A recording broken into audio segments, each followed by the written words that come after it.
Good afternoon to one and all. Myself, Dr. Gomati, Dean of Academic Staff College. Happy to welcome you all for today's session. Before going into the session, I would like to thank our Honorable President, Sir, Dr. ACS Arun Kumar, and our mentor, Dr. Malini Pandey, Director, Academic Staff College, and my Deputy Deans, and my participants, and today's speaker, Dr. Loknathan Veeramuthu. I take this opportunity to introduce Dr. Loganathan Veeramuthu. Sir is working as a research assistant professor in Organic and Polymeric Materials Department, National Taipei University of Technology, Taiwan. He is an active member in the Research and Development Center of Smart Textile Technology. He is a recipient of Quality Awards, Research Excellence Awards, and Education Excellence Award from Taiwan, Philippines, and India. His research interest includes peroxides, self-powered healthcare, smart polymeric theranostics, and smart textile application. He has won several research presentations award in national and international conferences and served as invited speaker resource person. Furthermore, he is serving as a reviewer in peer-reviewed journals such as Molecules, Sensors, Fibers, Polymers, Nanomaterials, Energies, Robotics, Electronics, Separations, etc. He is actively engaging with the young minds, professionals, and research enthusiasts. They've been delivering more than 20 academic keynote talks, which includes webinar, faculty development program, expert talk, research forum, national and international conferences. He also published more than 21 research papers in the Science Index journals. Without any further delay, I would like to invite Dr. Loganathan Veeramuthu, sir, to take over the session.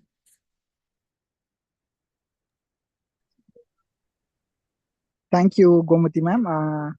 I wish I'm visible, audible, right? Can you switch to my slides?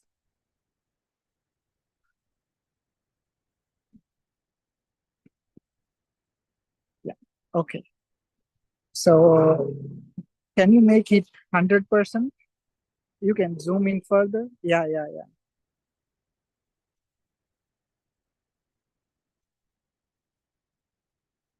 Is slides visible, sir? Yeah, slide is visible. Can you make it more bigger, full screen? Possibly you can zoom in further. Yes, sir. Okay.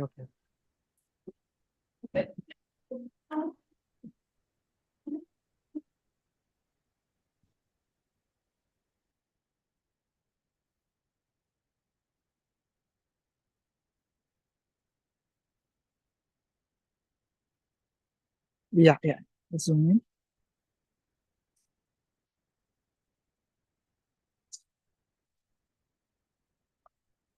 Okay. Now I feel okay. You can make it more bigger. Yeah. Okay. Yeah. This is perfect. Okay. Yes. Okay. Yeah. So good afternoon, one and all present here. Myself, Dr. Loganathan Veeramuthu. I'm working as research assistant professor in National Taipei University of Technology, Taiwan. And today our topic is about, will quantum dots revolutionize the next generation optoelectronics? I am posing this question in the very beginning itself. We know that, everyone is aware of quantum dots because, recently they got the Nobel Prize on this topic. And fortunately, we are working on this one, materials like quantum dots. Before we work on some nanomaterials, and then we eventually switch ourselves to a new hot topic called quantum dots. I wish you will enjoy my talk, and probably I don't go more into more technical details. I'll just go around and play with the title. Okay. So first of all, I want to thank the organizing committee members, especially Dr. Gomati ma'am and Karthikeyan sir, for inviting me for this session. And I believe you people will get some benefits out of this session, and you'll have a good take-home message. If you belong to chemistry or physics or material science or nanotechnologies, you'll enjoy this session. Okay. So let's go into the topic. Can you go to the slide number 2?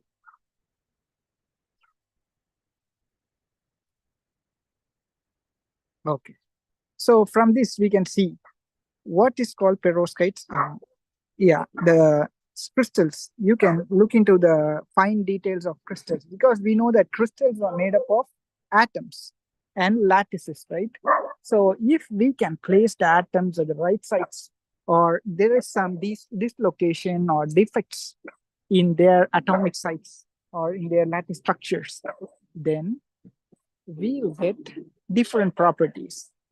Okay, so from this, we can see there are many different materials, not only quantum dots. I'm going to confine myself to some material called perovskites and quantum dots. Okay, so from this slide, we can see the contrast result.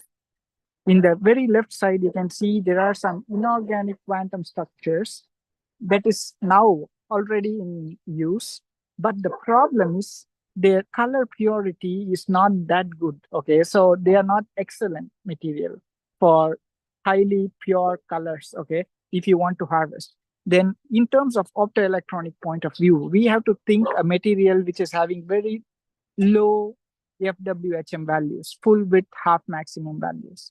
So in this case, we can see the comparison among some inorganic materials and organic materials, whereas this type of organometallics like perovskites, especially, you can see their efficiency. Okay, you can see their color purity, the colors ranging from violet, indigo, blue, green.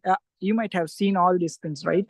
WebGR colors. You can tune the colors very precisely when we are focusing on this type of perovskites. Okay, and especially if you want some quantum structures, how we can achieve those structures, we can think upon those. Okay, can we move to the next one?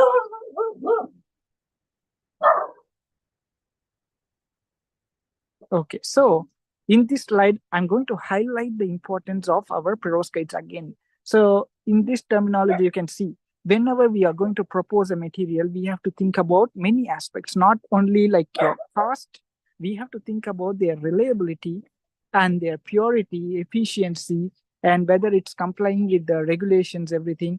And if it is possibly can be solubilized in a particular some green solvents or something at present, because everyone is focusing on some sustainable characters. Okay, so we can pick upon all these aspects. So perovskites, ideally, we know, okay, from the very beginning slides, I'm saying that it's very good material. Okay, so from this, we can see how important it is. So we can see there are some drawbacks as well. Not only every material is ideal. Okay, I can say that it has its own pros and cons. Okay, in terms of pros, I can confine myself to something called your color purity, efficiency, and color tunability, as well as your solution processability. Whereas other something like they have some bottlenecks. Okay, so you can consider from this slide itself, they have some instability issues. Okay, so what causes them to be unstable? Okay, so we can think upon many different aspects and what are all the proposed solution in our research. Okay, according to the recent literatures, we have found that there are many different possibility to elevate their crystal structures or their stability. Okay, so how we can propose very good stable solution for that?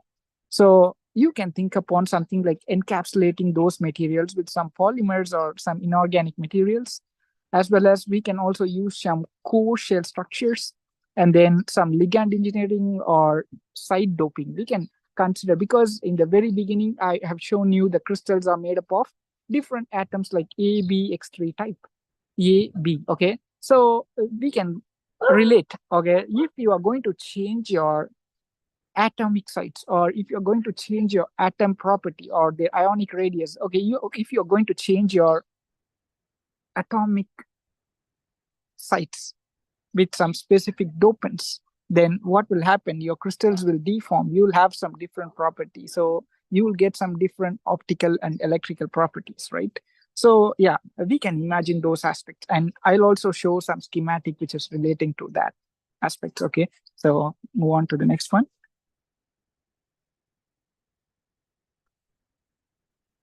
Okay, so apart from perovskite, there are some other functional materials like MXenes. Okay, MXenes is like similar like our inorganic materials, whatever we have seen like 2D materials. Especially everyone is aware of some materials like graphene, right? So you imagine how the graphene is made, and not only one particular method. Okay, there are many different proposed methodology available in the literatures. And in real time cases, okay, you want some 2D structures, then how you can get those? There are two different ways. One is your top down approach and bottom down approach. So there are many ways to harvest, right? So from this, you can see from the schematic, you can see the initial precursors they have used, something called MAX. This type of phases, if you can etch a particular phase called your aluminum, if you are able to eliminate those sites, then you will end up with some 2D structures, and you can further delaminate them. So you can trace your material from your 3D structure to 2D structures like nanosheets after some delamination process.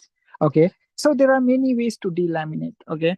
And they have also proposed how we can prepare some quantum dots with this type of MXN structures in recent years. And okay, so if you tune the structures, okay, the major thing is, okay, whenever we prepare some material, if we tune their structure, you will get some different properties. So they have investigated, the researchers have paved the way for generating some exciting properties. So from these things, we can get some different application. Okay, if you have different property, then we have to think upon creating some new novel structures, or we have to think upon some new novel structural engineering aspects, and then you will get some different properties so that you can improve your electrical electronic performances or mechanical properties you can think on. Okay, so if you tune this type of properties, we can get some different applications ranging from your energy storage, energy harvesting, sensing, shielding. Okay. So, yeah, if you are going to work on some materials like perovskites or MXene, you can believe that there are many different proposed methodology. Only we have to think which one is the best way to adapt. Okay.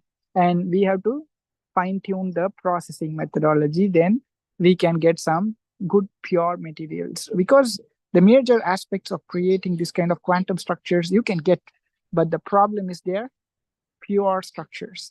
You will get some different impurities when you are going to prepare, and you have to adjust their concentration, thickness. So that is quite challenging, because for every application we have certain limitations. We cannot say that always your this thickness is suitable for all application. Every application need their specific dimensions, right? Then only you can apply them for particular applications. So we have to think wisely. Okay, can we go to the next one?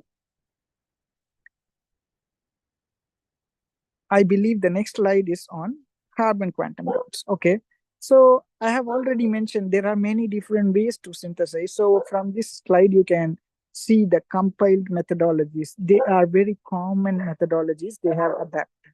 Okay, so one is like your hydrothermal, solvothermal, microwave, or some exfoliation methodology, some laser illumination, and then some microplasma treatments.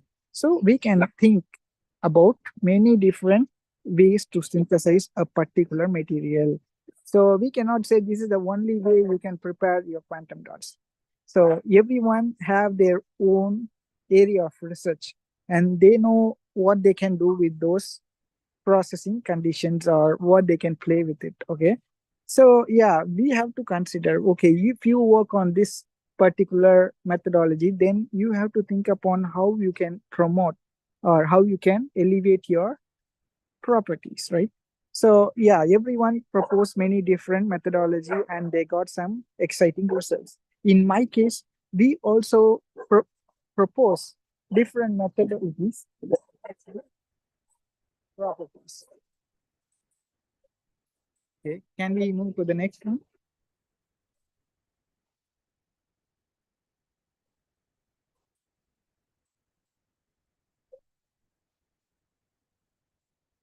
And from this, you can see the quantum dots. Quantum dots can be employed in many different applications. And the properties we are going to rely on, like you can get some different emission properties. Okay. the major thing for your optoelectronics is your absorption and emission characteristics. And if you want to create some electrical devices, then we have to consider like, okay, you want to prepare some memory device or some light emitting devices, then we have to think on some aspects like your charge transfer and then excitonic recombination for energy. For example, in terms of photovoltaics, we need some excitonic radiative non-radiative recombination. Whereas in optoelectronics, in particular, some LED devices, you want some radiative recombination. So it is exactly opposite to each other because we know how the solar cell works. You are going to pass some photons. It's going to absorb. The emission layer will consist of some good absorbing materials, like, for example, perovskites. Okay, they'll absorb the radiations and then they form some excitons. Okay, and then they try to segregate. Okay, they'll experience different kind of migration. Holes and electrons will move to two different sites and then you will get some electricity. Whereas in this case, in our optoelectronics, in particular some light emitting diodes, okay, you are going to get some exciting different characteristics. Okay, for example, I can say you will believe that we need some good radiative recombination. Okay, so yeah, we have to consider about many different parts. Not only, okay, I can prepare some quantum dots, then I can utilize for everything. No, we have to tune the structures and get some particular properties, then only we can apply that for that particular applications. Okay, so yeah, can we move for the next one?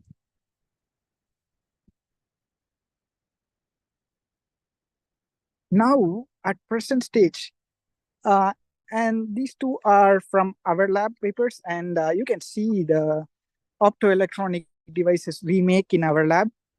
You can visualize how we can create some flexible and stretchable devices. Before getting directly into this kind of wearable devices, I just want to expose you to something like some basic fundamentals about some optoelectronic devices and what is the major role played by our perovskites morphology and their electrical properties, how we can optimize. And then finally, we also prepare some good self-healable materials. We know what is called healability. Okay, yeah, because most of the time we just get some idea from our nature. We inspire from nature. Science is nothing but our nature, right? So we try to experience our nature and we absorb those and then we try to implement that phenomena in our research. So in our case, we are trying to mimic our human skin because okay, you just imagine your skin has got some wounds, and after some time, the skin will recover on its own, right? So yeah, the same way, if your electronics it's getting some hamper, okay, so it's getting some problem, or it is like because of wear and torn, you are going to lose your functionality. So what we can do without going to fix, it will fix on its own. So they use some intrinsic way and extrinsic way to create some self-healing polymers. So in our case, we belong to organic and polymerics group. So we try to develop some self-healable materials and which is intrinsic and it can be deployed at room temperatures because some self-healing materials, they need some high temperature to heal and it requires long time to heal, whereas our proposed material is better than others and which is reported in 2021. If you are interested, please go through the article. And yeah, if you have any doubts, you can connect with me at any time. Okay, so can we go for the next one? Yeah. So yeah, before directly getting into the quantum dots, I was exposing you to some different sort of properties experienced by this material. Okay, and then how quantum dots are made, that is also quite important if you want to work on quantum dots. And now I want to show you the difference among conventional bulk materials and why we have to transform ourselves to quantum structures. Because from this slide, you can see the graphical representation indicates that how the band structure is getting gradually to some quantum confined structures. Okay, you can get some distinct energy levels. So the quality of your crystals is quite important, and the size is going to play a major role in your electrical performances. So yeah, this is a simple schematic representing that how the quantum dot structures are going to give some good electrical properties in terms of some electronics and optoelectronic devices. Okay, so can we move for the next? Yeah, from this you can see this is the simplest way to understand, okay, how we can control our nucleation growth or kinetics. So there are some conventional synthetic methodologies available in the literature. And the problem is usually if you want to get some bulk material, it's very easy. Yeah, you just have some precursor and you try to mix at some particular temperature and eventually you will get some macroscopic bulk materials. Whereas if you want some nanomaterials, how we'll prepare the nanomaterials? Usually we'll have some capping agents, some nucleating agents, something like this, right? So this is how we usually do make. In this case, you can see how we can control this nucleation process and how we can achieve some uniform crystals. That is the challenging task, and you have to narrow down your synthetic process so that yeah, you can get some better outputs. And especially in terms of perovskite quantum dots, we rely on some long chain ligands. Okay, so that kind of ligands can protect your crystal growth. So eventually you get some good crystal quality. And yeah, you have to confine your crystals in a very good atmosphere, for which there are many aspects, not only ligands going to contribute, everything. Like you have to control the kinetics, so that you have to adjust your thermodynamic aspects, like you have to choose the right solvents, reaction temperature, everything. Okay, ratio. So everything is going to contribute for your better crystals, nanocrystals, quantum dots, 0D structures. Okay, so can we go for the next one?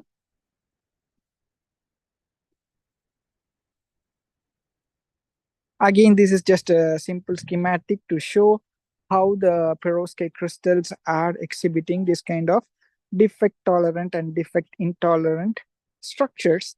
And usually in optoelectronics, we believe that we want some defect-free perovskites. Okay, so how we can create some defect or how we can passivate those defects.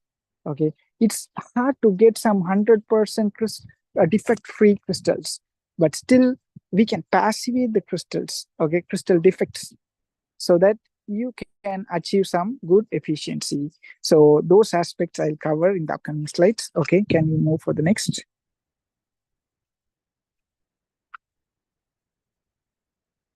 Yes, okay, this is some thermodynamic point of view. You can see how the solvents are going to play a role in terms of getting some good nanocrystal structures, and how the agglomeration can be controlled in a very good confined way. So if you are interested, please go through this article. This is a very good review article. So yeah, if you want to learn more about these aspects, then you can cover this one. Because of time constraint, we will directly move into the application part now. Okay, can we move for the next one? Okay, so yeah, this is just factors. Okay, anyway, if you want to say, okay, my structures are stable, because in the beginning itself, I stressed the clear-cut points about how the perovskites are good enough and what are all the drawbacks. Okay, so we say that we have some instability issue. So how we can address those issues? The major thing is the structure degradation. Okay, so how we can control the structure and their stability. So the major thing is your constituents. You want to frame a good constituents, like you want to choose the right cations and anions. So how we can choose the right cations and anions, and they have framed some formula to find this Goldsmith tolerance factor. Okay, so if we use this formula, okay, for example, T is equal to RA plus RX divided by something like this, right? So what you will do, you want to find out the ionic radius of your specific cations and anions. So it is already reported in the literature. So any cation and anion, it's very easy to find in your literature. You can plug in your values and get your tolerance factor, and something like they also propose some octahedral factor. So yeah, if you can end up with some good values in the range, okay, because they have studied many different materials in the past and they have already formulated which is the best one, and from their evaluation they are able to say that the values which is zero point 0.8 to 1.0, which is going to give some good perovskite crystals. So yeah, we look into those. Okay, so can we move for the next?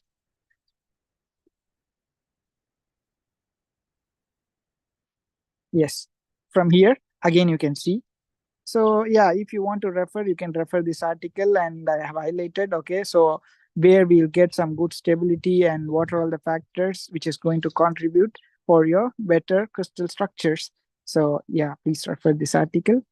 We'll move for the next one.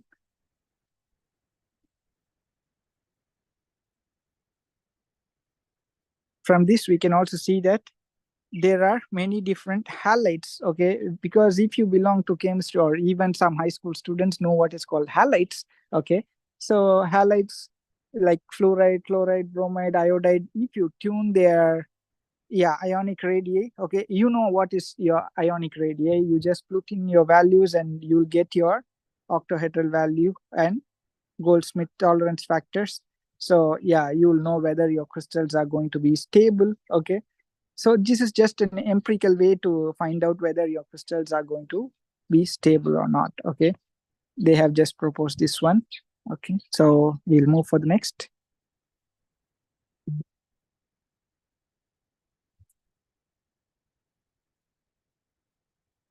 Next, please.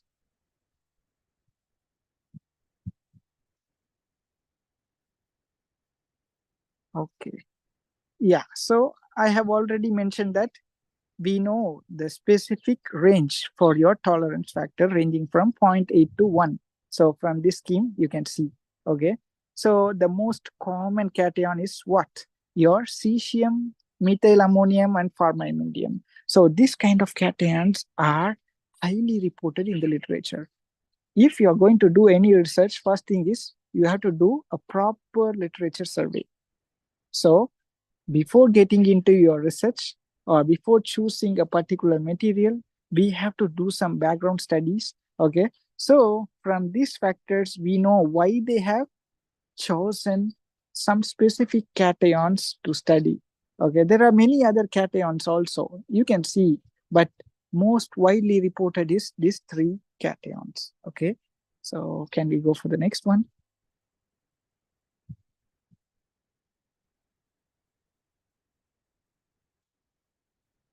So again, here you can see there are many different cations available and their effective radii, ionic radii is given here. So if you want to calculate for your specific material, you can utilize these values to calculate your octahedral and tolerance factors. Okay, so we'll move for the next one.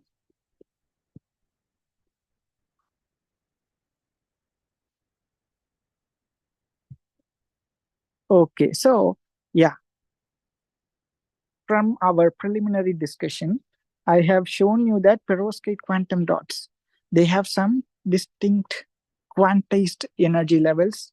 So you are getting some good color quality in your crystals. Okay, so what contributes to that particular quantum structures? I said there are many different contributors, like your ranging from your ligands, temperature, and other properties like even moisture. So they have done several research on this. So basically, we have to know what organic ligands do. Yeah, these are all some basic chemistry aspects. So we know what organic ligands do. They try to protect your, what they'll do. Ligands, they'll try to, always they form complexes, right? They try to form some complexes with some metal ions. The same way, here ligands are going to cover up your crystals, and then you will get some good dispersion aspects as well, because ligands sometimes they are good for your processing conditions. But the problem is how to remove those ligands when we are going to apply them for the real devices, because ligands are highly insulating. So there'll be some trade-off in your performances as well. Whereas you can see how the colloidal, whenever you just Google, okay, if you want to learn about perovskite quantum dot, the basic way is you just Google them, right? Whenever you Google, you can see a lot of solutions which is having very distinct good colors. And I have shown you some good qualities of our perovskite crystals, especially quantum dots. And the major aspect is, okay, we can see them as your solution, so it's okay to process easily. Okay, you don't want to use some energy intensive way to prepare some crystals like vapor based techniques. So we prefer using perovskite nanocrystals in the colloidal solution form, and they are stable for such a long time because they are highly unstable. But in terms of perovskite quantum dots, when compared to 3D structures or 2D or quasi 2D perovskites, they are highly stable because they are in their colloidal solution form. But another critical challenge, okay, you form the solution, and if you want some application for sensors or something, it's okay, you can directly implement them. But for optoelectronics, we have to think upon how to remove those ligands when you want some pure devices. Okay, so that is again a challenging task. So many people working on those aspects. Okay. So yeah, we can consider many different things. Okay. Can we go for the next one?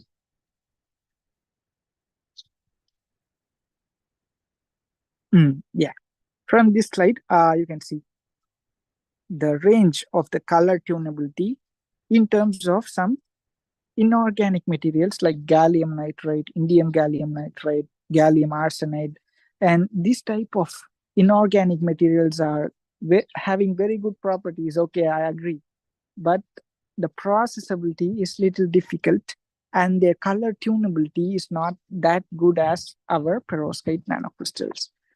So you can distinguish the differences just by visually. You can see how the arrow extends.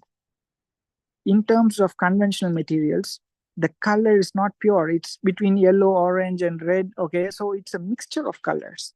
Whereas in perovskites, if you change the halide concentration, you see, you are just changing the ratio of your halides, ranging from your chloride, bromide, and iodide. Then you are gradually shifting your spectral peaks, emission peaks from your violet to red. So the tunability is quite appealing. Okay, so from this CIE chromatographic curves, you can see how the perovskite quantum dots are playing major role in getting some very good color tunability and versatility. Okay, okay, so we'll move on to the next one.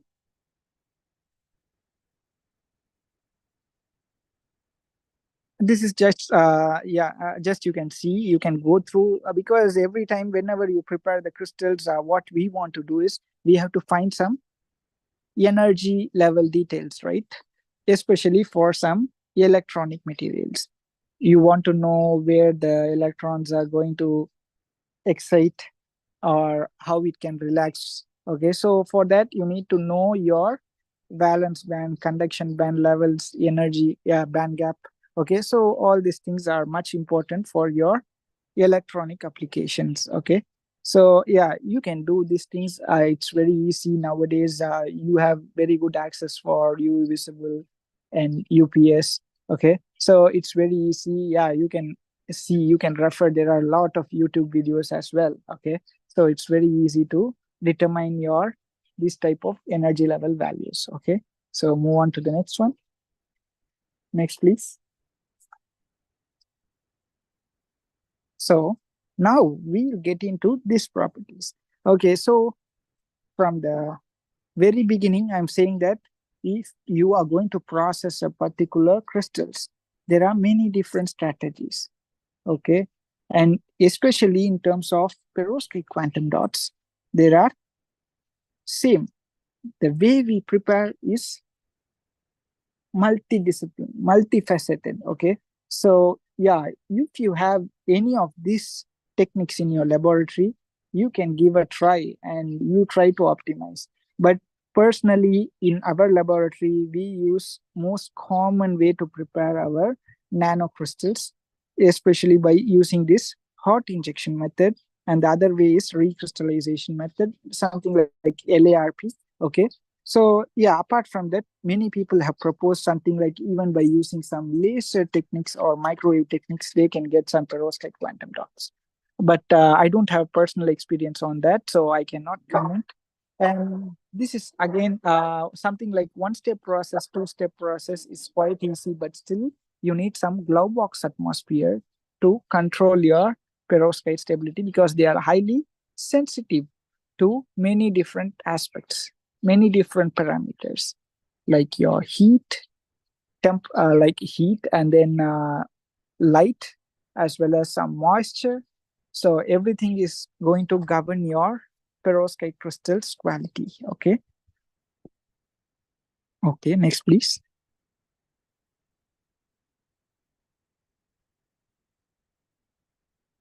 Yeah. Okay, this is the very basic schematic. And yeah, if you belong to some pure science background, especially chemistry, physics, then you will easily get this point because what is Jablonski diagram? We know from our preliminary high school classes, we have learned what is called your valence band, conduction band, how we categorize the materials into conductors, insulators, semiconductors. In this terminology, yeah, we'll get to know what is called fluorescence and phosphorescence, how the intersystem crossing will happen, all these things, right? Okay, so what is Jablonski diagram is just to say how the fluorescence or phosphorescence works. Okay, and from this you can see, especially for light emitting diodes, we have two electrodes, diodes, right? Anode and cathode. Okay, so from this we can see how the holes and electrons are injected into your emissive layer, perovskite layer. Okay, so if you, whenever you read about LEDs, then you'll get to know there are many different layers. They are like stacked structures. They look very simple. Okay, they will find like at least 5 to 7 layers, or sometimes they just report 3 or 4 layers. Okay, why we want this kind of layers? To control your electron and hole migration. Okay, so you have to adjust your kinetics of your electron and hole flow into your perovskite emissive host structures. Okay, perovskites are little different. Perovskite LED is little different when compared to some OLED devices. Okay, so yeah, if you want to learn more, please refer some review article. You will get to know very clear ways to distinguish why we have to focus on perovskite nanocrystals or perovskite LEDs rather than using some host guest mechanistic ways to get some OLEDs. Okay, there are many ways to get lights. Okay, so we can think upon every different possibilities. Perovskite LED emission is very simple. You just see the schematic. You can feel how the electrons are injected into your emissive layer in the middle part, and how they'll radiatively recombine and get some light out of your emissive layer. Okay, so we'll move for the next one. Yeah, I remember we have discussed about many different processing methodology ranging from your solution, wafer based, and some colloidal based solution processing methodology. This is again to showcase the processing methodology. Here we can see like hot injection method, the LARP method, like hydrothermal, solvothermal, and something like microfluidics. So they also utilize this kind of techniques to get, and like probe sonication to control the dimensionality, Yeah, so there are many different possibility by using solution weight. Okay, so can we move for the next one?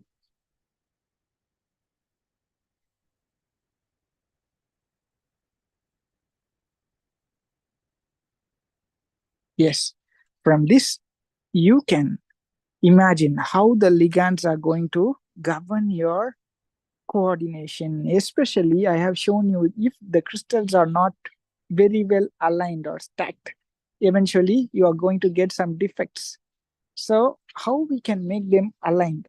We have to form some good interaction, or we have to create some spaces by confining their chain length or their functionality. So there are many different ligands available in the literature, and the most common ligand we use in our laboratory is like OA, OM, okay, like octylamine or oleic acid, this kind of ligands to protect our nanocrystal structures. Okay, what they do is they have to control the crystallization kinetics. So yeah, if you are interested, please go through this article. They have shown many different type of ligands and how they can control the crystallite size. Okay, so we'll move to the next one.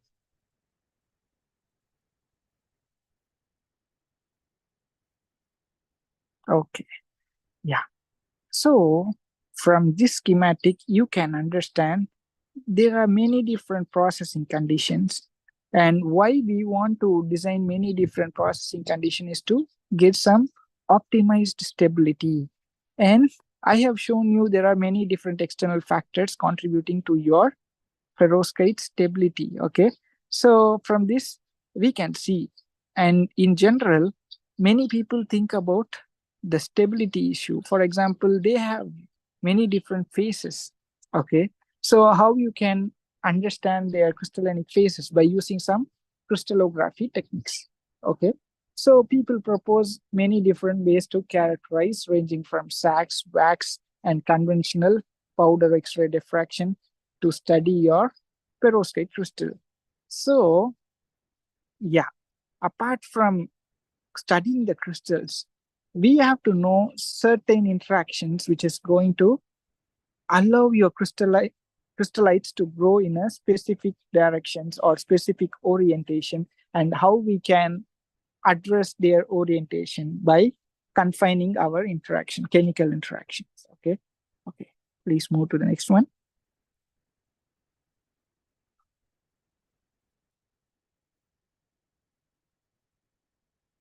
Yeah. Okay, this is again an important parameter which we have to consider when we are going to fabricate a device. Okay, so initially you form a very good colloidal solution and you got some good spin coater and glove box facility and you got some good structures. Okay, but okay, when you are going to characterize, when it's going to work on the field, what will happen? Your device will gradually get heated, right? Because we know there are two possibility. One is radiative and the non-radiative recombination. When the non-radiative recombination is major, then what will happen? Your device is going to experience some heat. So this type of heat generation, or we sometimes we consider some Joule heating effect as well. So we can propose many different ways to characterize our stability aspects. So the thermal stress that is going to make the major contribution under operational conditions. Okay, so from this we can see under operational condition, your device is going to experience some thermal stress. That thermal stress is going to contribute to your ionic migration, because we know perovskite crystals are made by ions. They are ionic. That's why they are highly unstable. So it's going to experience some ionic migration. If the ionic migration happens, what will happen? Your spectral color stability is going to degrade. So your LED won't be that stable. So the operational range of your LED devices are narrow when compared to some inorganic materials. Okay, so please think on how we can address these aspects. So whenever you listen to the lecture, you will understand many different aspects, And you also should know what are all the ways available. So for that, this is just the initiation for you. Okay, you are just listening to someone who is going to teach you some basic aspects and some basic principles, how the device is working on, what are all the challenges, and what are all the proposed solution.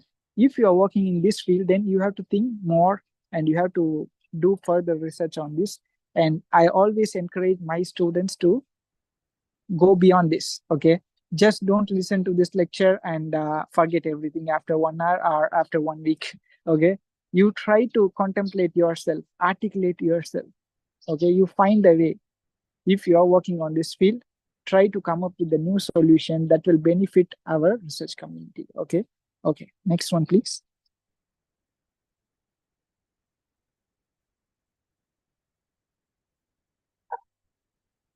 Yeah, I have shown you one possibility during operational condition. What will happen under some this kind of electrode fabrication is also quite important, because we know electrode. Why we want electrode? We need some substrate to build our devices, right? Okay, so you need some good electrode that is going to act as your substrate, or we can say, okay, sometimes it's going to act as your substrate, sometimes not. Okay, the major aspects in terms of optoelectronic electrodes are two things. One is your conductivity, the other one is, the most critical one is your transparency. Okay, so if you search the literatures about electrode, you get to know many different possibilities. Okay, but in terms of LED, we always prefer using ITO electrodes. Why specifically ITO electrodes? Okay, you should think upon those aspects, because ITO electrode, ITO, what it refers to, indium thin oxide. This metallic oxide is having very good conductive property, as well as it balances their transparent nature. So that's why we believe it will be the ideal material for creating some optoelectronics. But still, it's posing some problem because it is scarce material and it's little toxic. It's not that good for the environment. So people try to come up with many different solutions to address this issue.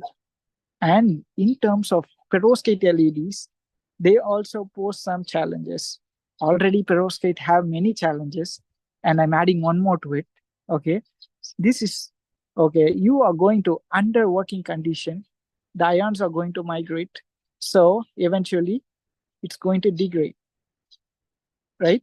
The same way, you can see the equation in which you can see how the ionic migrations are going to degrade your B site cations, especially whenever in my previous slides, you can see we always read about, or we do research mostly on lead based cations, B site especially. Okay, ABX3, B site lead cations, they are also toxic for the environment.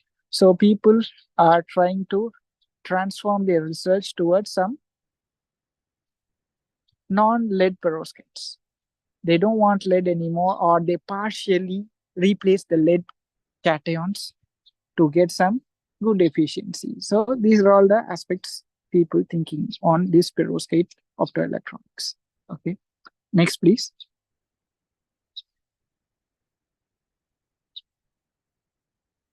Okay, so I believe I have emphasized many basic principles and what are all the challenges and what are all the benefits in quantum dots. And now, in terms of perovskite quantum dots, what we can do with our resource in our laboratory. I'm going to introduce a processing methodology called electrospinning.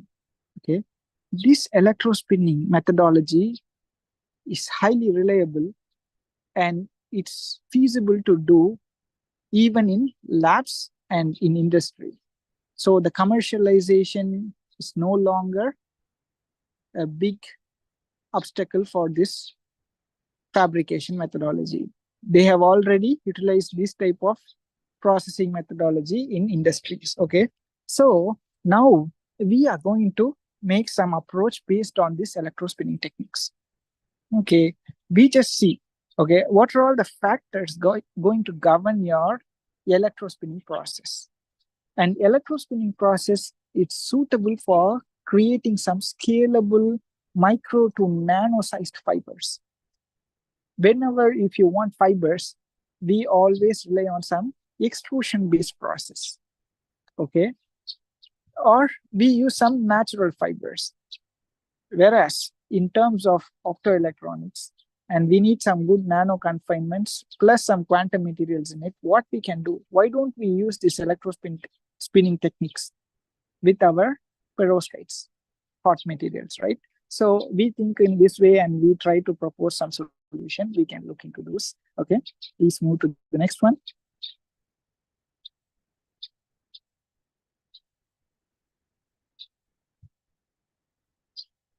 Okay, so this is our review article. This is open access article. So if you are interested, please go through this. Anyone can refer. It's available free of cost. You don't want to pay any money for this.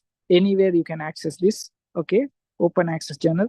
So you can look into the aspects how the electrospinning works and what are all the factors going to impact your nanofiber dimensions, morphology, and their stability. So we have shown all the possible ways in this article.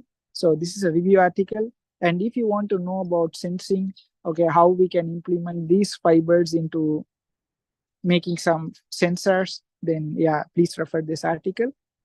Please move to the next one.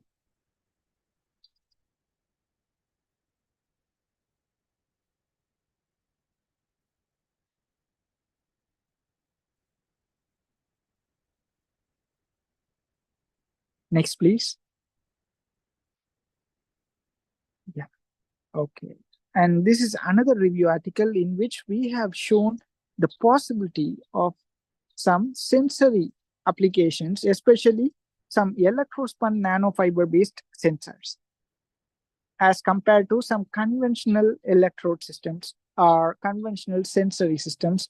We have highlighted the importance and significance of using this kind of optical sensors, especially optical sensors. Whenever we look into optical sensors, we generally categorize them into some fluorescent sensors as well as some colorimetric sensors. So if you want to know more about this type of sensors and electrospinning techniques, then please refer this article. Okay, next please.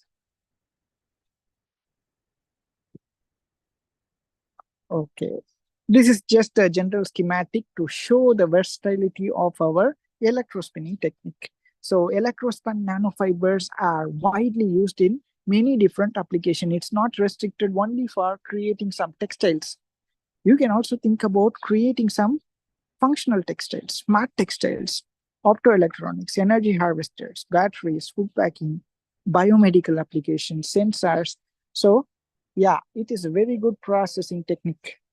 It's scalable and solution processable. Yeah, so it's rapid. They have many different modification in this process. We just use basic electrospinning setup. But if you want to learn more about electrospinning and their modifications, yeah, please refer the review article I have shown you. You will know better about this process. Okay, please move to the next one. Okay, yeah. This is the right slide to discuss now because we are focusing on some optoelectronic devices. So in this case, we are using some stretchable tri-block copolymers along with our perovskite quantum dots to eliminate the defects as well as we can get some good mechanical robustness in our devices. So we impregnate these polymers along with perovskites and then we fabricate our electrospun nanofibers. From these slides, it is visible. You can see the quantum dots, how effectively embedded into our polymer matrix so that you can also see how mechanically robust it can be stretched up to like more than 150, 170%. So it's very good material. So we can think upon how we can elevate their water stability as well, because we are going to play in water or it's susceptible to environment. Okay, whenever you are going to create some smart textiles, you are not going to just use them for one particular application. You are going to play with it, right? So you have to create some robust materials. That's why we do some water stability test, everything. And yeah, fortunately, we get some good results. Okay. So yeah, we are trying to consistently work on improving their stability and durability of our perovskite optoelectronic devices. Okay. Next, please.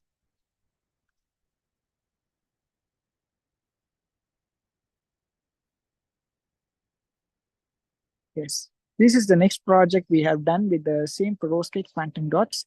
In this case, we are trying to adjust the polymer matrix from one triblock copolymer to others. Okay, we are trying to replace and trying to find out which is the best one for particular applications. For example, if you want some good thermal stability, what type of polymers you can rely on, or if you want good some water stability, or if you want some good mechanical robustness, what type of polymers we can choose. So all these studies have been done, and we have also compared and related the performances between some normal stacked structures and core shell structure, how the energy transfers is going to occur when we are going to create this kind of hierarchical structures, okay, micro and nano structures. So please refer if you want to read more about this. Okay, please, next, please.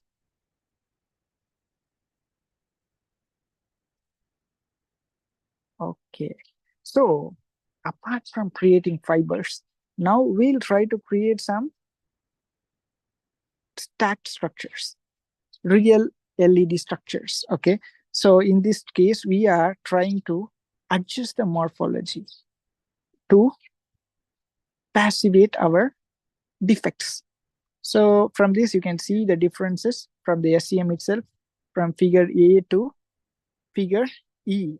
You can see the comparison. Okay. After blending some specific polymers like PO and N-type small molecules, these kind of dopants are going to improve the morphology. So you can also get some better efficiency. So that is what we have done in this project. This is the very simple way to get some good efficiency just by using some 3D perovskites, not even going for 2D or quasi 2D structures, just very simple fabrication processing. Okay. And the next one, please.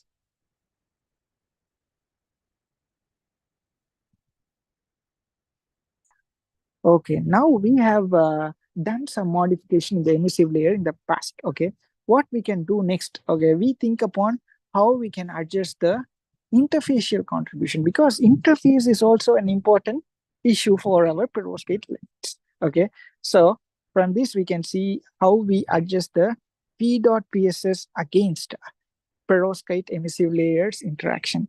So from this schematic on the bottom left, you can see the differences among pristine perovskites and with some polymeric encapsulants as well as some interfacial modifications. We can see the grain size confinement is highly reliable. Okay, and we can see the real-time performances as well. We do some relative humidity check. We expose them to certain humidity for like more than 50, 60, 70 days, and we get to know, okay, the performances of this kind of interlayer assisted gain control. We are getting some good efficiency as well as we are getting very good stability in terms of ambient conditions. Okay, so next, please.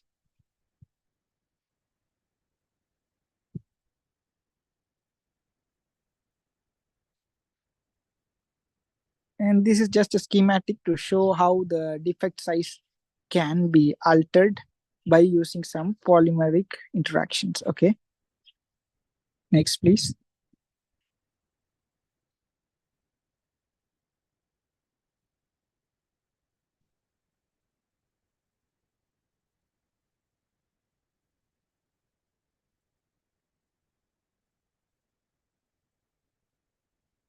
Next. Oh, yeah, this one. Okay. Yeah. So from our previous experience, we get some confident. Okay, we know how to adjust the morphologies and how we can tune the interfaces to get some good emission and stability of our perovskite LEDs. Then what we can do, okay, from rigid, why don't we transform to next level?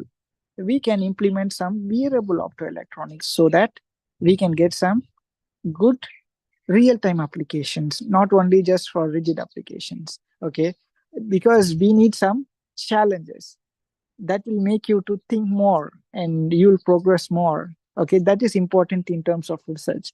You should not just think only in certain way. Okay, you want some good efficiency and stability. Why don't we think upon something like why we can go for this kind of, why can't we transform ourselves to get some wearable optoelectronics? So we made some attempt on it and we got some good results. And from this, you can see how we get some stretchable optoelectronics by simple facile solution process. So yeah, it is quite robust and we can see in the successive slides. Next, please.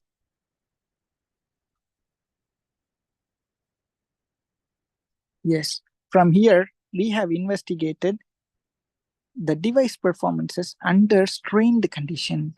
We strain our devices to different extents, okay, like 20, 40, 60, 80, and we have also investigated their morphologies, how it's going to influence your perovskite morphology, and then we studied their optoelectronic characteristics, okay, and as well as we also do some crystallographic studies.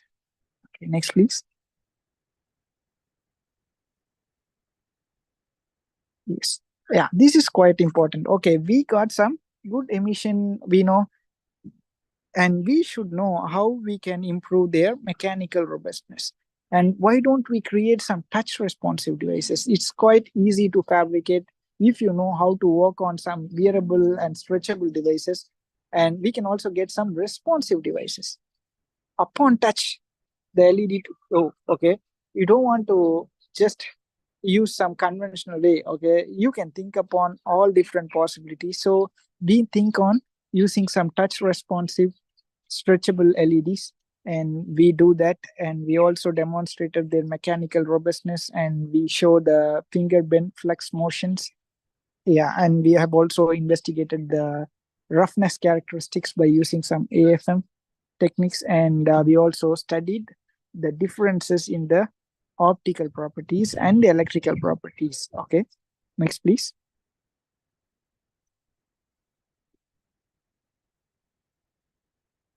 Yeah, okay. And now from 3D perovskites, we move to next stage like quasi 2D perovskites, and how we can get the quasi 2D structures. And the problem is the quasi 2D structures, they have random crystallinic orientations. And you have to confine yourself to N2 structures. Not like you don't want to move forward to the next level, then you will eventually get some bulk structures. So what we can do, we have to adjust with some ammonium-based ligands. Because if you look into the literature, you can find many ammonium-based ligands and they try to adjust their sites and they get some quasi 2D structures. There are two different structures, like if you are aware, then you'll know something called DJ and RF phase. So they just change the ligands and they play with the crystalline features. So you'll get some properties. And then we investigated by using some GVAC studies and some emission properties we have investigated in this. Yeah, so we should know how to add some right dopants and how to optimize the dimensionality characteristics in some perovskites, especially for blue LEDs, okay? Because, yeah, we know there is some big gap in creating some blue light emission. So we focus on blue light emission in this article. So please refer if you are interested. Next, please.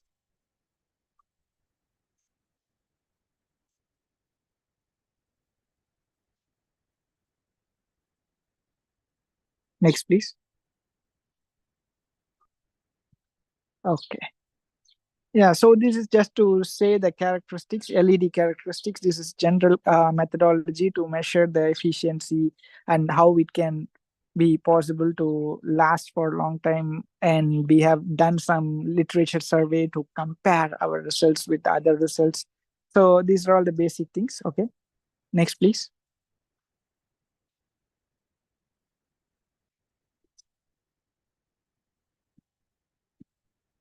Next. Yeah, okay. So in this article we have shown the importance of ligand branching. We choose three different type of ligands. One is your conventional OA ligand, and the other one is DDAB ligand and TOP ligand, phosphine based ligand. Okay, the other one is ammonium based ligand. Okay, so we try to adjust the branching. We choose this type of branched ligands and investigate their properties and their efficiency as well. Okay, we can see the performances. Next slide, please. Okay, so from this we can see, okay, how, okay, this is quite important. I have shown you, okay, perovskites are colloidal solution. From this image you can see how they are stable. But the problem is, if you are going to fabricate your device, you are going to expose your perovskites to various solvents. Okay, so that will eventually going to change your perovskite stability. So we have to address this issue by creating this kind of ligand optimization. So from this research, we got to know by right optimized ligand concentration ratio and right choice of ligand is contributing for the better optical stability and processability.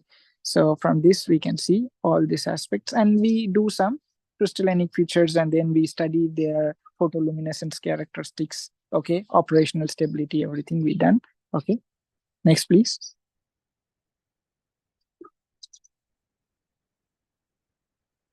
And finally, we'd like to say the LED's performances, like luminescence and their EL performances, how the EL shifts according to your voltage driven conditions. Okay.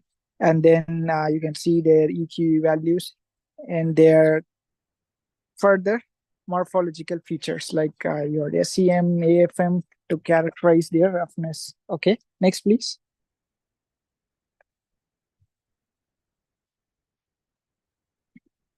Next, please.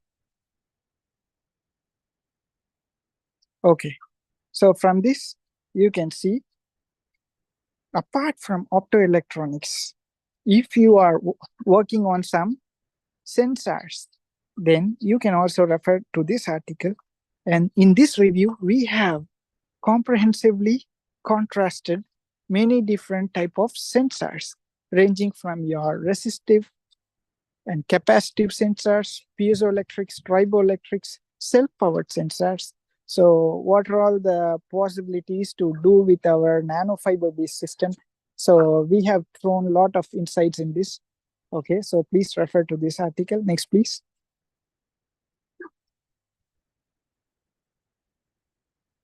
Yeah. Okay. Yeah, this is your self-powered sensor, or we can also term this as our smart textiles or smart garments. So from this, yeah, everyone is very well aware of something called piezoelectrics or something like triboelectrics. What triboelectrics do is there are some series called triboelectric series. So they just sort the materials because every material have their own charge density, okay, or potential, okay, in general terminology. Okay, you just imagine, okay, you have some potential in your material, and upon some friction, sliding motion or touch responsiveness, you will get some electricity. So you don't want to spend electrical input into your device. Okay, it's self-powered, because if your body is going to, you are going to input your devices into your body or onto your body, that time what will happen, you are going to get some outputs, energy outputs. Okay, so this is how they do. So we have shown some results with this, and we are able to get some light out of it. Yeah, so next please.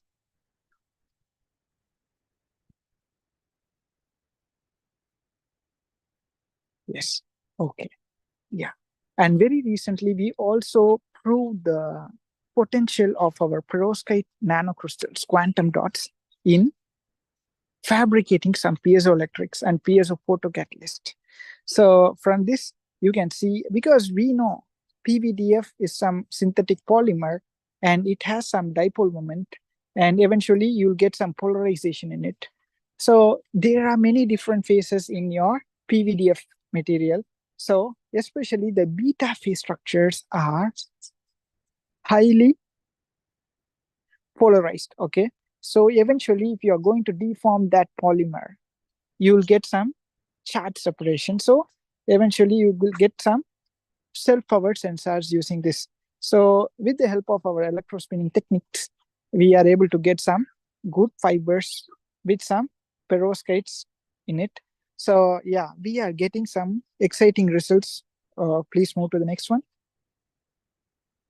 For which we have characterized their presence by using various techniques, and we also characterize their electromechanical properties and their stability aspects. So you can see how the variations among PVDF, conventional synthetic PVDF, against our PPNG structures, because PPNG structures are made with some perovskite quantum dots, and which is dually encapsulated with some CNC structures.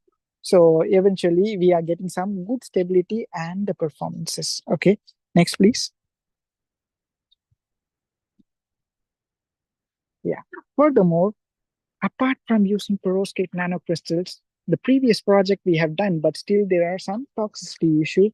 But still we propose some stoichiometrically modified perovskites. We reduced the lead content, but still we need some toxicity-free non-perovskite structures just by using some mechanical variations, just by making some simple processing techniques, by using just like electrospinning. We are going to adjust the morphology by some reinforcement. From this, you can see how we start our project. We just use some conventional way to create some fibers and get some reinforced structure, and then we analyze the morphology, crystallinic features, and then finally, after preparing that, we are trying to characterize the normal wet spun structures and then electrospun reinforced structures and integrate them in the human machine interface. Yeah, so finally we get some good outputs. You can see it's like resistive outputs. Apart from that, we want some self-powered outputs. So we demonstrated some smart textile application finally in this project. Please refer the article. Next, please.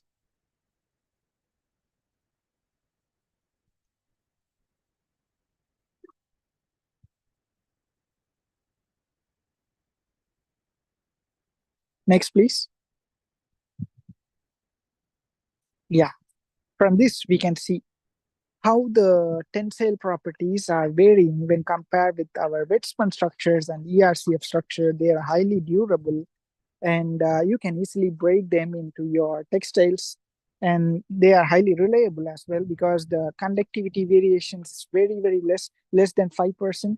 So it's very good, and then you can compare. We also do some simulation based approach to see the differences under some strained condition. The stress concentration is highly over the circumference, whereas ERCF is highly distributed, so it can relax very easily. So the nanoparticles or the other system over it, it cannot be, it cannot experience, it won't experience actually. Okay. So this is how we do some simulation to demonstrate our experimental applications, and we relate both, and we publish this in Nano Energy. It's very good journal for this kind of self-powered systems. Okay, next please.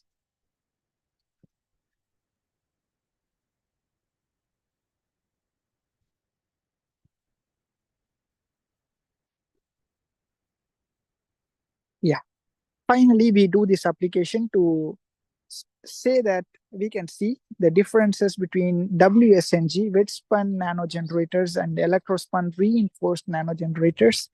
And with the help of some COMSOL simulation, we are able to see the theoretical predictions, and then we are quite confident in getting some good results, and it's aligning with our simulation approach.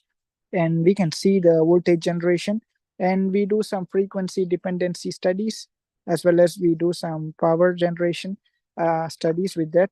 And finally, we also demonstrated their durability. Okay, so next, please.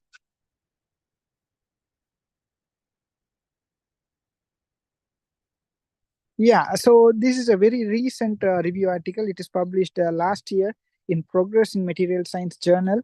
And if you want to learn more about what is called self-powered sensors, perovskites, and how this kind of perovskites crystals are going to be a game changer in this type of smart textile application or self-powered applications, you can refer this article. It can be a good source of reference for you at present stage. Okay, any stage you can refer, because we write from A to Z. We started from very basic fundamental things. You can easily refer this article, and yeah, it's engaging, I feel. Okay, so please refer this article. Next, please. Yeah, so we have also given specific subsections like based on optoelectronics and perovskites, and many different properties. Not only based on optoelectronics, we also studied different properties. Not like studied, we have compiled everything. So our student, my junior student, Archana Pandian, and myself and other teammates have collaborated for this review, and we spent more than 1.5 years to compile all this. So yeah, if you have time, please refer this review article. Then eventually you'll get to know the quality of the article. Please refer this one. Next, please.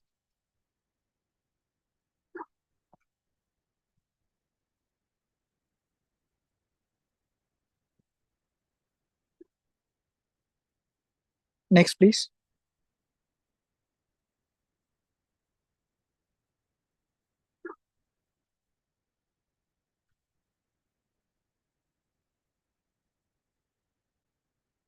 Next, please. Yeah. So finally, I'd like to conclude my talk, and these are all the scenic beauties in Taiwan. So if you want to visit Taiwan, please visit to our university as well, and it's located in the heart of the city. Yeah, so you can refer my social platform. Available in many of the social platform like ResearchGate, LinkedIn, everywhere. So yeah, if you have any doubts regarding this presentation, or if you want to discuss anything further, then we can also discuss. Yeah, I thank all the audience for their patience listening, and the organizers for organizing this insightful event and making this weekend joyful one. And I believe you people enjoy the session, and I welcome everyone to give the feedback. Please kindly fill in the feedback form. I have shown you in the next slides. Please move to the next slides. Next slides, please. Next.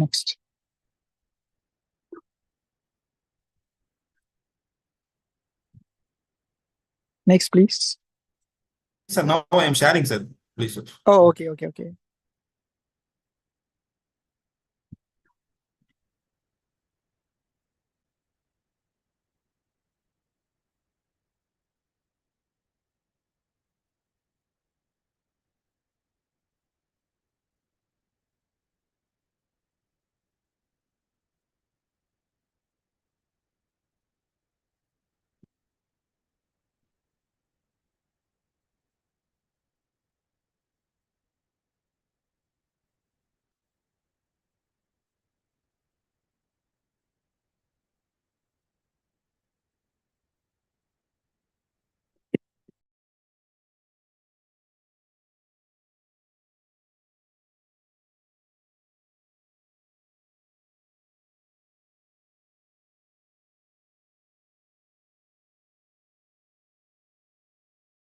Sir, now it is visible, sir.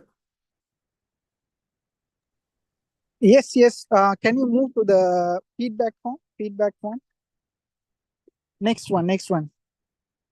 I think, yeah, one more, please. Yeah, here. They can scan the QR code, and I have also given the feedback form. The topmost QR code they can scan, or please share that QR code to the audience. They can fill in the feedback form. I welcome everyone's suggestion, because I believe yeah, some people, they might feel, oh, this presentation is not up to the mark. You can give the valuable feedback to me. I can adjust my content maybe in the future upcoming events.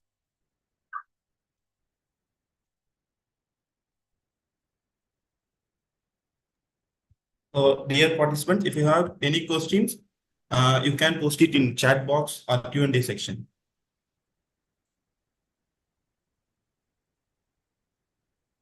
And I'm also running some WhatsApp groups and YouTube channel. Please, yeah, if you are interested to know recent updates in terms of research or some, even for some internship or other opportunities like jobs, please refer the YouTube channel, as well as please join our WhatsApp group.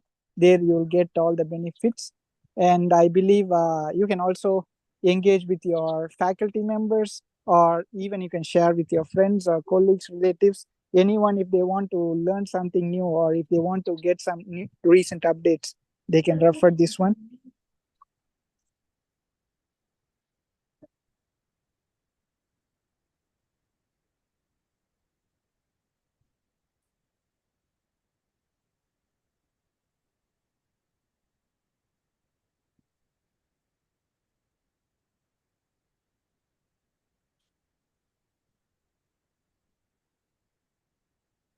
Dear participants, if you have any questions, you can post it in chat box or Q&A section.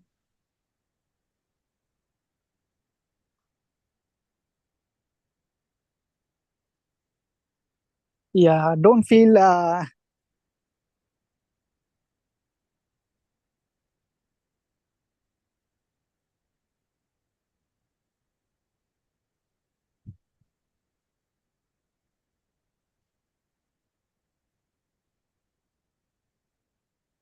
So, dear participants, kindly post your questions in chat box or Q&A section. any question is valid. I feel, yeah, we cannot say not even Sir, like sir, you can somebody ask. posted in chat box, sir. Okay, So okay, they okay, said, nice talks are nice. okay, yeah, okay. I accept their feedback. Thanks for their patient listening, and I believe they'll also join in the upcoming events from your side. And I also ask them to join my channel and groups. Then, yeah, eventually they'll get some good new recent updates in terms of education or some job opportunities. Thanks for your consideration.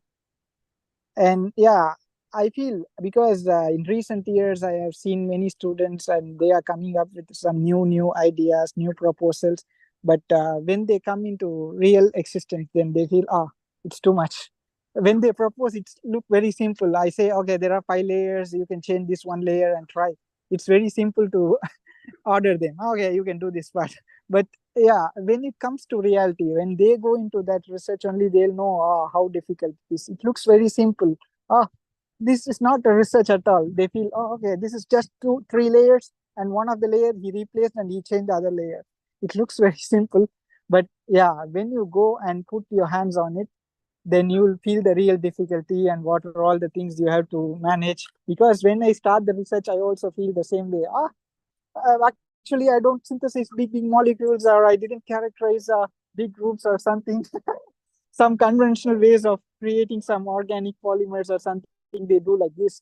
But in terms of application, we don't do that big project or didn't create some novel synthetic polymers. We feel, not a big task, I feel. But actually, when it comes to research, I get to know, no, it takes long time. Yeah, it may feel like, okay, just one day he change, maybe he'll get the values or results within like 1 week, 2 week. No, it takes years to solve the issue. Yeah.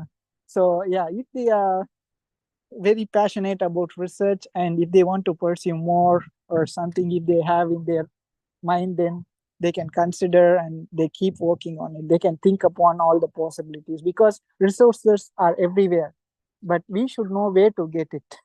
Yeah, you can easily find anywhere. Yeah, there are many websites or many references. Yeah, many resources you can refer. But the problem is we have a lot of distraction nowadays, and they are not focused. I'm not blaming them, because yeah, the scenario is different. Not like 20 years back, we don't have any other mode to spend time. We have all the resources now, but more time for it. Yes, yes, yes. Okay. Thank you, sir. Thank you for your valuable talk, sir. Okay. Yes. Mm. Okay, Sir, Professor. Thank you. I believe thank you, sir. yeah, everything is fine. Okay. We'll catch up in the next few events, if possible. Yes. Okay. Thank you, sir. Thank you, sir. So, good evening, everyone. It's my privilege to address the vote of thanks for this wonderful session. So, first of all, I would like to thank our founder and chancellor, Sri A.C. Shanmugam, sir, and our honorable president, engineer A.C. Arun Kumar, sir, for giving this golden opportunity to conduct this program. It gives an immense pleasure to thank our vice chancellor, Professor Dr. S. Geeta Lakshmi, ma'am, provost, Professor Dr. G. Gopalakrishnan, sir, and Register Professor Dr. C.B. Palanivel, sir, for their wonderful support for this event. I express my heartfelt thanks to our Director, Academic Staff College, Molani Pandey ma'am, for his support and guidance. We would like to thank our beloved Dean, Academic Staff College, Dr. Gomadi ma'am, for her continuous support and encouragement to make this even more memorable. I would like to express my gratitude towards Loganathan sir for accepting our invitation and spending her valuable time and knowledge with us. Thank you, sir. Once again, I thank one and all. Thank you very much. Thank you, sir. May I leave now, sir? Okay. Yes, sir. We are up, sir. Okay. Yeah. Bye bye. Thank you, sir. Bye bye. Thank you, sir. Thank you, sir. Thank you so much. Yes. Bye.